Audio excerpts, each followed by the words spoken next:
Bonjour, aujourd'hui risotto à la courge. Et j'espère que c'est la première vidéo d'une série dédiée au risotto. Avant de commencer, parlons un peu de riz et de bouillon. Mon riz préféré pour le risotto, c'est le carnaroli, souvent appelé le roi du risotto, parce que les grains sont grands et sa libération abondante d'amidon renderont notre risotto naturellement crémeux. Le biellone nano e l'arborio sono également de bonnes alternatives. Les bouillons.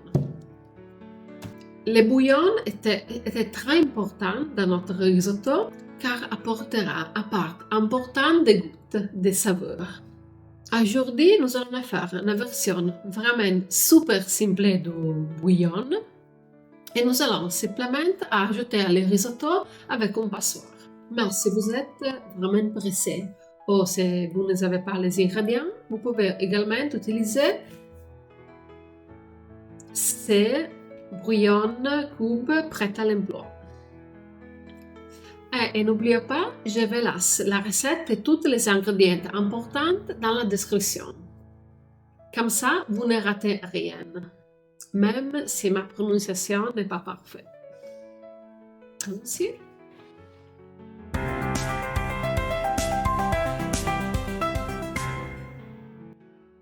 Pour les bouillons, les ingrédients dans des proportions variables sont céleri, carottes, 2 tiers d'oignons, tomates ou tomates cerises ou la tomate que vous avez, tiges de persil. Quand j'achète du persil frais, je congèle toujours les tiges pour les bouillons. Portion de courge butternut, poivre en graines et sel qui doit être ajouté à la fin de la cuisson du bouillon. Pour la velouté de courge, le reste du courge et de l'oignon que nous avons mis dans le bouillon, du beurre et du sel.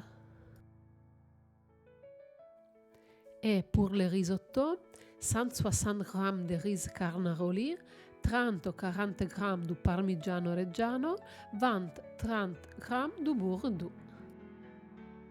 Commençons à préparer le bouillon, ainsi il aura le temps de s'imprégner de saveur pendant que nous préparons le reste des ingrédients. Je coupe grossièrement les ingrédients, je polisser les tomates cerises entières. Je coupe l'oignon et j'en garde environ un tiers de côté pour la velouté de courge. Le reste, je le mets dans la casserole sans l'éplucher.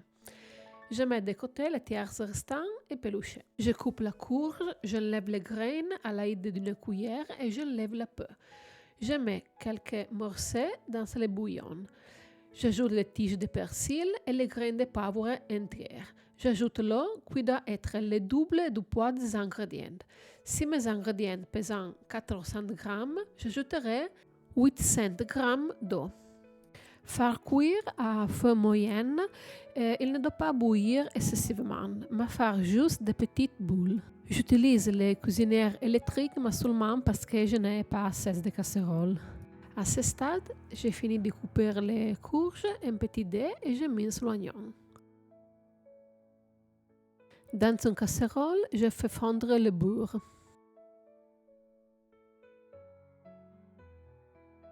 J'ajoute l'oignon et je le fais revenir à feu moyen doux.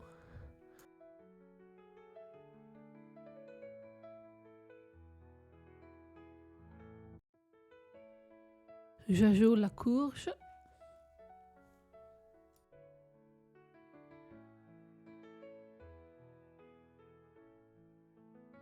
Et 2-3 doigts d'eau.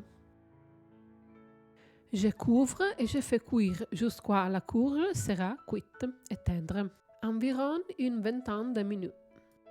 Quand il sera cuit, j'ajoute le sel et je mixe avec un mixeur plongeant ou celui que vous avez à disposition. Quand il sera devenu une crème, couvrez et maintenez au chaud. N'oubliez pas de saler également le bouillon à ce moment-là. Enfin, il est temps de préparer notre risotto.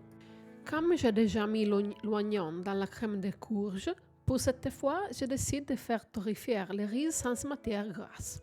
Dans une casserole bien chaude, ajoutez le riz et laissez torréfier. Je comprends qu'il est prêt quand il est très chaud à toucher et quand je sens une légère odeur de céréales grillées. À ce moment-là, je commence à ajouter le bouillon, qui doit être chaud, une louche à la fois, en m'aidant d'une passoire.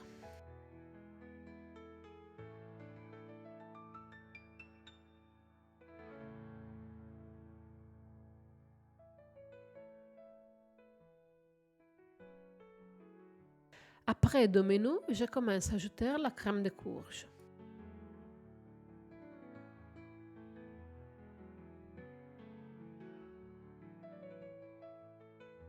Et je continue ainsi, un peu de bouillon et un peu de courge, ainsi la fin de la cuisson.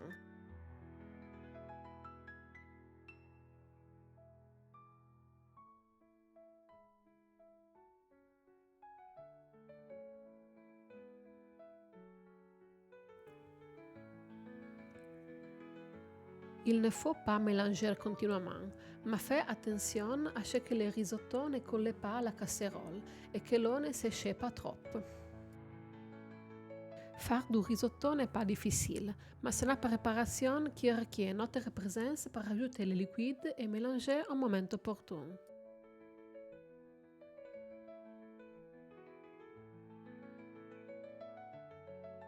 Après environ 14-15 minutes, je goûte pour comprendre où nous en sommes de la cuisson.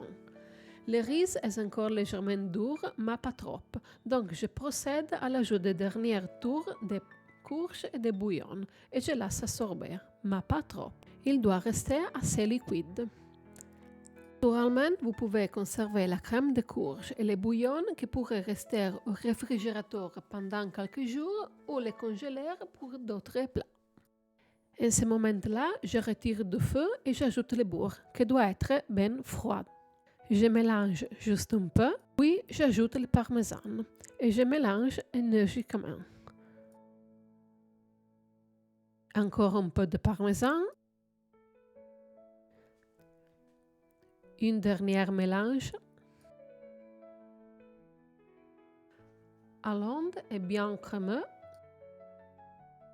Je couvre et je laisse reposer 2 minutes, ainsi il va bien crémer et sa température va baisser. N'oubliez pas que le risotto n'a pas besoin d'être aussi brûlant que les pâtes.